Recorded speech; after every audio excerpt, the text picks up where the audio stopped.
Então vamos ao papo. Como é a primeira vez que vocês vêm aqui, vocês têm a obrigação de me dar presente para colocar no cenário. Então, sejam bem-vindos, se apresente pro povo e eu quero meu presente inútil. Quem quer começar? Começa. Então vai lá, sua câmera é essa daqui, ó. Oi, olá Vilela, olá pessoal, eu sou o Sávio de Maio, eu sou Sábio de? Maio, Eu sou de novembro. estamos em março, estamos em fevereiro ainda, e eu sou doutorando em Ciência Política na USP e mestre em Ciência Política pela Universidade Federal de Minas Gerais, e eu pesquiso... Pô, é novo pra tudo isso, hein? Quantos anos você tem? Chuta. Ah, você falou tudo isso, eu vou falar 20 e 27, mas eu falaria 22, 23. Mas é 30. 30? Velho, cara, é minha idade. Eu tenho 30 também. Ai, pois é. Seja eu senti bem-vindo. É.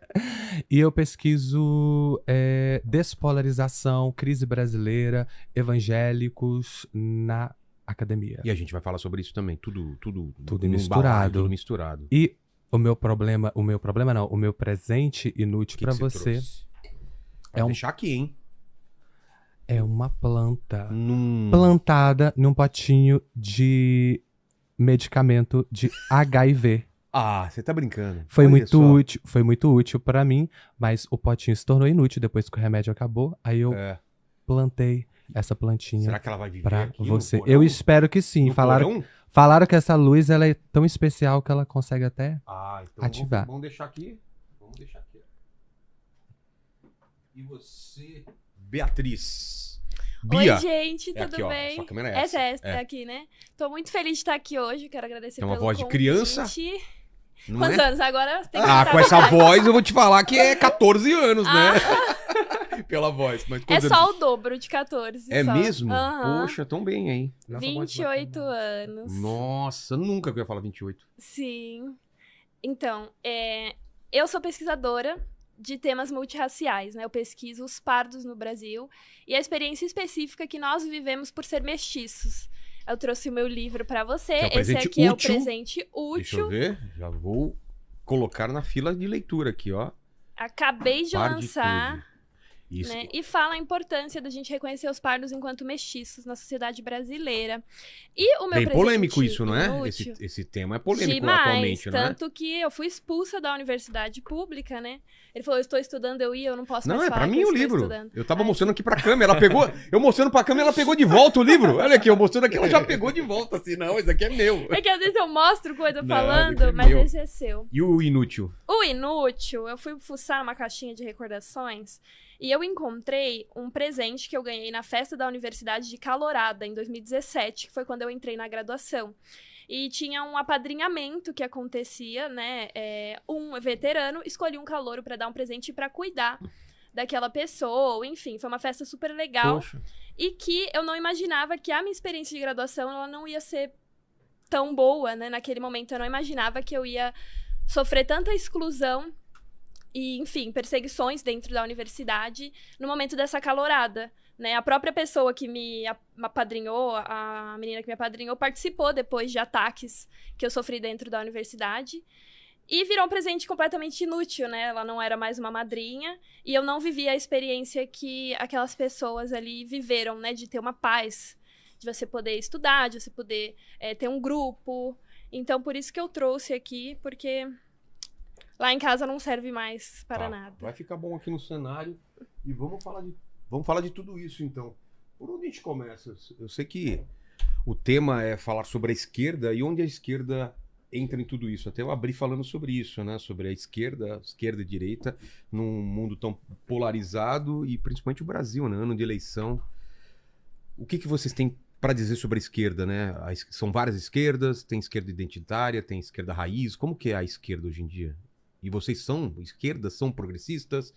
Como que a gente define tudo isso? A esquerda está um pouco perdida no personagem hoje, porque ela não consegue entender o seu papel na sociedade. A esquerda nasce para representar a classe trabalhadora. A esquerda é a classe trabalhadora. De repente, com o passar do tempo e disputas de todas as formas, chegamos, enfim, em 2025, e a esquerda ela se divide em pautas que nem sempre vão de encontro à classe trabalhadora. Importante lembrar que o trabalhador brasileiro tem um perfil conservador, é alguém que acorda de manhã, que assiste futebol, que vai na igreja e que não está preocupado com diversas pautas que ocupam agora a centralidade da discussão dentro da esquerda.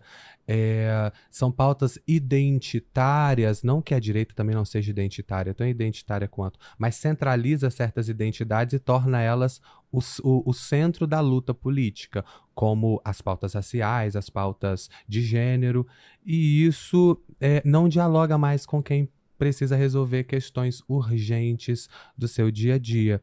E que são moradia, transporte, segurança, saúde, educação e questões materiais, como a gente bem coloca. E é importante dizer que as pautas identitárias, tanto de gênero quanto pautas raciais, elas não devem necessariamente serem suprimidas ou excluídas. Elas precisam entrar dentro de um projeto onde a classe social e as questões materiais são o fio condutor da elaboração do projeto político. Se eu entro primeiro com a categoria racial, primeiro com a categoria de gênero ou primeiro com qualquer outra categoria periférica, aí eu centralizo, eu essencializo aquela identidade e eu impeço a universalidade de um projeto político, porque é como se todo mundo tivesse que se submeter ali a partir daquele critério, e não é bem assim. Então a esquerda ela tá meio perdida nesse personagem. E então tem uma grande discussão dentro da esquerda. Tem uma esquerda mais radical, de base mais comunista, que faz essa crítica identitária, mas que acredita que precisa superar o capitalismo. Não vejo horizonte para isso acontecer no Brasil. E existe uma esquerda que é mais voltada para um trabalhismo desenvolvimentista. Todo o pessoal já veio aqui. Algo mais clássico. Que é um projeto mais possível para o Brasil. Eu me identifiquei muito com eles aqui, inclusive. E existe a esquerda identitária, aquela que está muito focada em pautas raciais. Mais elitista, talvez? Mais elitista e que exportam essas pautas de fora do Brasil. Isso não é natural. Meio nosso. woke, né? Um movimento totalmente. Woke, o woke, identitarismo, que acabam virando palavras de acusação moral, elas acabam significando também essas pessoas que têm esse perfil mais militante, intransigente, com pautas identitárias. Tá certo. Eu vejo que o Sávio, ele deu uma introdução importante do que está acontecendo contemporaneamente, certo, né? E eu acho importante trazer um contexto de como eu comecei o Parditude, como que eu acabei nessa discussão, né, do que seria uma militância que é mais aberta à diversidade de pensamento, que eu não imaginava que eu ia encontrar uma esquerda e uma militância tão fechada. Mas eu participei, eu fui de universidade e tal, e eu não sentia o que eu vejo hoje. Era muito mais aberto à discussão. Você tinha reuniões onde, cara, quebrava o pau, mas todo mundo era amigo, todo mundo se conversava e não tinha um cancelamento, não tinha uma morte a quem pensava diferente. Hoje em dia parece que é impossível. Piorou muito. E isso, inclusive, afasta as pessoas de pautas que são importantes. Empurra a pessoa pro outro lado, né? Sim. Para outro extremo. A esquerda não entende isso, né? Essa esquerda, pelo menos. Exatamente. Mas vocês entram... Vocês pegam esse outro cenário ou já entram dentro desse cenário já novo? Vocês têm essa lembrança de um cenário... Eu não tenho, porque eu entrei na universidade em 2017. Ah, então já tava assim, eu entrei em 2017. O pau já tava quebrando. Sim. O movimento negro, principalmente. Já tava daquele jeito bem agressivo. Sim, e quando eu começo a pesquisar isso, eu jamais imagino que iam ficar me associando, falando que eu não era de esquerda, me jogando pro outro lado, porque eu sempre me identifiquei com as pautas progressistas, com universalização dos direitos, né, com o fim de toda a opressão. Então, eu sempre me vi desse lado do espectro, e as pessoas começaram a me empurrar para o outro lado, falando de que se eu estava dizendo que o Brasil é um país mestiço e que a sociedade brasileira majoritariamente é mestiça e que a gente não precisa de um modelo binário para falar de raça no Brasil, então eu só poderia ser de extrema direita, eu só poderia estar atrapalhando. E aí me incluem nessa narrativa da gente lutar por liberdade acadêmica, pra gente poder estudar o que a gente quiser, porque nos cursos de humanidade são essas narrativas que dominam, né? É essa esquerda que é identitária, que é punitivista, que que é moralista, que não aceita o debate. Eles interditam os debates, eles interditam o pensamento diferente. E tem gente que fala, mas sempre foi assim, a academia sempre foi um nicho, mas está muito pior. E sinto também que está mais imaturo, né, a discussão. Por vezes, estudos que têm uma metodologia muito robusta, mas que não estão falando aquilo que o identitarismo está repetindo, não ganham atenção e podem ter represálias, né? Igual o meu trabalho. E aí a gente entrou meio que junto, né, nessa briga na internet. O meu objetivo era divulgar o meu trabalho, divulgar minha pesquisa, sempre foi esse, para ajudar as pessoas pardas.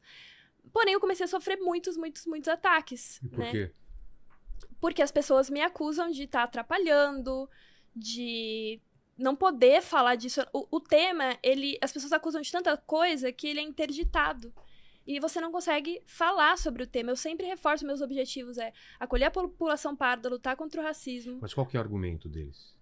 O argumento deles tem vários. Tem que tá dividindo, né, os negros, você tá dividindo os negros. Porém, para você unir, para lutar contra o racismo ou para as políticas públicas, não é necessário que uma pessoa parda, uma pessoa mestiça, diga que ela é negra para se unir.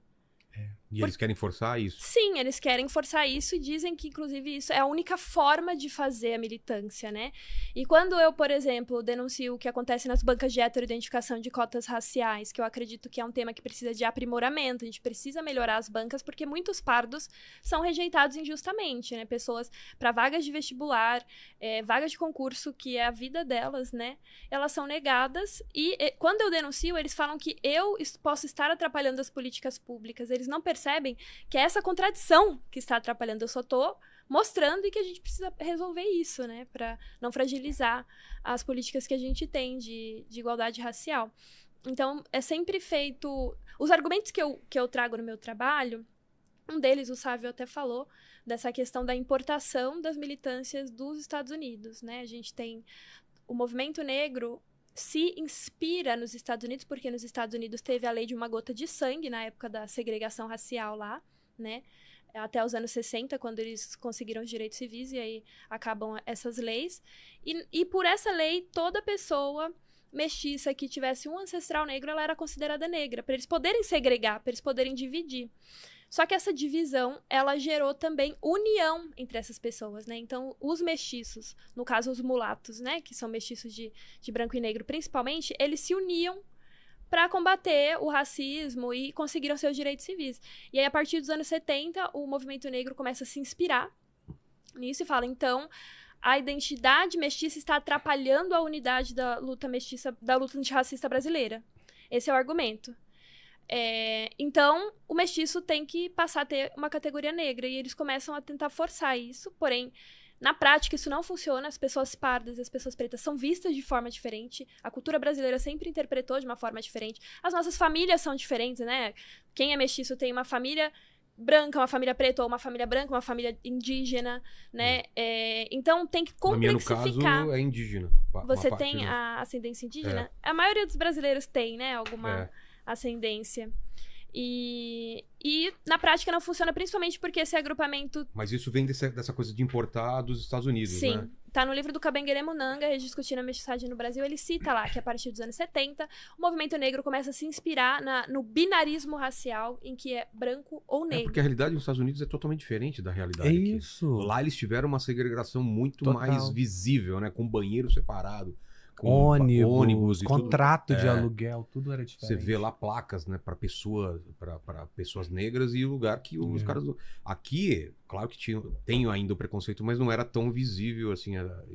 A luta é diferente, né?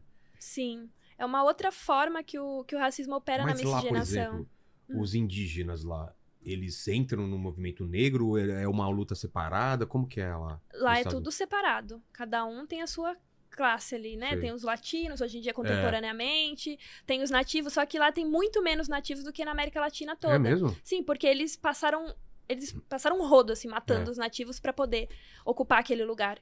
Então tem muito poucos descendentes de indígenas naquela região. Já no Brasil tem muito mais, e muitos pardos são de ascendência indígena e hoje estão sendo usados em manipulações estatísticas, falando que a maioria do Brasil é negra, por exemplo, 50 e tanto % do Brasil é negro, ignorando que a maioria é mestiça e muitos desses mestiços nem têm ascendência negra, eles têm ascendência indígena. Exato. Né? Então, é essa tentativa de trazer um modelo para cá que atrapalha a gente na prática e de forma subjetiva para as pessoas pardas, a gente fica sendo feito de bolinha de ping-pong. Porque se alguém preto chama a gente de branco, alguém branco chama a gente de preto, já que o pardo não existe, não pode existir, a gente é jogado para lá e para cá, de acordo com a conveniência do momento, de acordo com o interesse daquele que está fazendo a avaliação da nossa racialidade.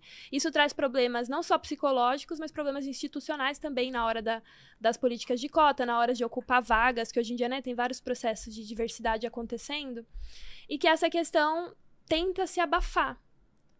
Mas quem é pardo sabe o que está acontecendo e vive isso, né, no dia a dia. Isso de ser jogado para lá e para cá, de você não ter pertencimento, de você querer se posicionar contra o racismo, mas você saber que sempre vão questionar a sua identidade. Mas por que você tá falando isso? Até porque tem essa questão também, né, do lugar de fala, que se você não é daquela identidade, você não pode falar, que também é uma coisa que eu e o Sávio criticamos bastante. E nós pardos somos os questionados o tempo inteiro por todo lado. Você não é isso, mas por que você tá falando isso? Se a gente é pardo e se assume negro... Mas o lugar de fala, ele é usado quando convém também, né? Também. Você não tem lugar de fala. Aí alguém de Cuba vem aqui no programa e fala sobre a realidade de Cuba, fala, não, mas essa cubana não é... Pô, mas ela não tem lugar de fala, então... Não tem experiência, né? Não tem experiência. Então, assim, é um lugar de fala também seletivo, né? Quando um negro... Virou um conceito totalmente impreciso. Que não convém, ele é capitão do mato, Sim, ele é não sei o quê, sabe? Aí ele o racismo é usado contra ele. Como o racismo é usado contra vocês, contra mim, é usado outros termos, mas para inviabilizar o debate, né? Sim. E esse tema da mestiçagem, ele é central no trabalho da Beatriz e do movimento negro, mas ele é central para pensar a própria constituição da